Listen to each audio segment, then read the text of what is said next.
आपको बता दें कि एमबीसी को 9वीं अनुसूची में शामिल करने के मामले में गुर्जर नेता विजय बैंसला ने लोकसभा स्पीकर ओम बिरला को पत्र लिखा। उन्होंने कहा कि एमबीसी 5% आरक्षण को 9वीं अनुसूची में शामिल किया जाए। विजय बैंसला ने 16 सांसदों को यह पत्र लिखकर अपनी मांग रखी है। आपको बता दें कि विजय बैंसला ने Om Birla, Rajyavardhan Rathore, doctor Manoj Rajoria, Dushyant Singh, Hanuman Beniwal, Kailash Baytu, Sukhbir Jaunpuria, CP Joshi, PP Chaudhary, Subhash Baheria, Bhagirath Chaudhary, Ranjita Kohli, Diya Kumari, महंत बालकनाथ, देवजी पटेल, जसकौर मीणा को ये पत्र लिखकर मांग की है कि एमबीसी को 5% की लिस्ट में शामिल किया जाए।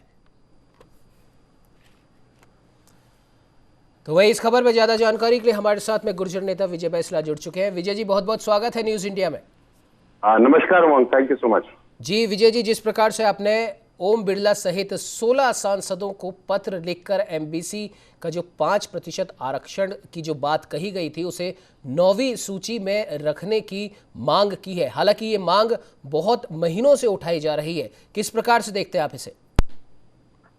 ऐसा है उमंग जी कि राजस्थान में 25 लोकसभा सीटों में से जी 16 सीटें ऐसी हैं जो एमबीसी बाहुल क्षेत्र है और वहां पे एमबीसी के वोट से वहां से एमपी बनते हैं जी। तो जो चिट्ठियां मैंने लिखी हैं वो पूरी 16 सीट्स के जो एमपीज हैं उनके लिए भेजी है। अब यह है कि राजस्थान की राज्य सरकार ने 2019 के में चिट्ठी भेज दी थी अपने केंद्र सरकार को, ये कहते हुए कि ये क्रमांक क 2 के अंतर्गत इसको 9वीं अनुसूची में डाला जाए जी। उसके बाद नवंबर का जब हमारा आंदोलन हुआ था 2020 में, तब भी उन्होंने एक चिट्ठी वापस से रिमाइंडर भेजी थी जी। अभी तक 9वीं अनुसूची में डाला नहीं गया है जी। अब जब अगर आप देखिए लोकसभा इलेक्शन जब हुए थे तब मैं और कर्नल साहब और पूरी हमारी टीम इन सब सांसदों के लिए कैंपेनिंग करने गई थी और 11 लोकेशन में तो हम लोग गए थे जी। तो जब यहाँ पर हमने इतना काम किया, एमबीसी ने इतना कार्य किया और 25 में से 25 सीटें जीती, उसमें से 16 की 16 सीटें जो थी वो एमबीसी बाहुल क्षेत्रों से आती हैं जी। तो इन सांसद महोदयों को भी अपना दायित्व पूरा करना चाहिए और हमारी 9वीं अनुसूची में डालना चाहिए जी। और अगर अब नहीं डाला और हमारा स्टे हो गया तो पूरा का पूरा ठीक रहा तो फिर इन पे ही पड़ेगा ना कि अभी तक करा क्यों नहीं। जी बिल्कुल विजय जी। जी विजय जी, आपसे जानना चाहेंगे जिन 16 विधायकों सांसदों को आपने चिट्ठी लिखी है, क्या उनमें से किसी का भी कोई जवाब आपके पास आया अभी तक? केवल भागीरथ चौधरी जी के ट्विटर आईडी पे रिस्पांस आया है जी और वो बड़ा ही अजीब सा रिस्पांस लगा मुझे। वो कह रहे हैं कि डिटेल हमें भेजिएगा, अगर सही होगी तो मैं ये कार्य करूंगा जी। अब 2 साल हो गए साहब, भागीरथ जी से मेरा निवेदन है कि 2 साल में आपको पता भी नहीं है कि मुद्दा क्या है जी। ये तो बहुत ही बड़ा क्वेश्चन मार्क हो गया। बिल्कुल। और प्रदेश भाजपा से आपकी कोई बातचीत हो पाई, क्योंकि केंद्र में भी भाजपा की ही सरकार है, उनसे कोई आपकी बातचीत हो पाई?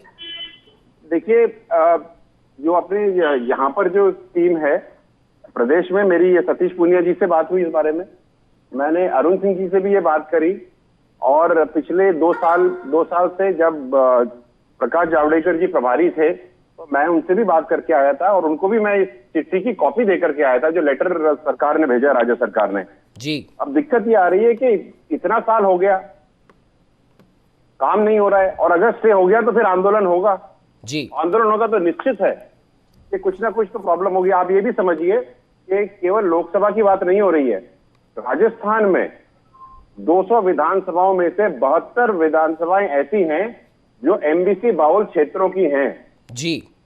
इसका इंपैक्ट वहां भी आएगा।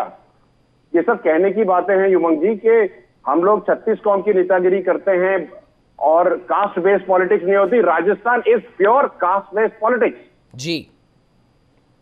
आप देख लीजिए जो भी कैंडिडेट होता है वो उसके कास्ट बेस्ड बाहुल क्षेत्र से उसको टिकट दिया जाता है। तो जब आप कास्ट बेस्ड पॉलिटिक्स कर रहे हो तो हमारी कास्ट और एमबीसी समाज के आपके साथ आप ऐसे निरंकुश होकर क्यों कार्य कर रहे हो? करिए ना प्लीज, हम निवेदन कर रहे हैं, हाथ जोड़ निवेदन कर रहे हैं, प्लीज करिए जी। क्योंकि अगर हम पटरी पे बैठ गए साहब तो बहुत दिक्कत हो जाएगी। बिल्कुल जाहिर सी बात है विजय जी, जिस प्रकार से देखा गया है पिछले कुछ सालों में कि गुर्जर आंदोलन जब भी होता है और उस समय जिस भी पार्टी की सरकार होती है वो तमाम आश्वासन देती है।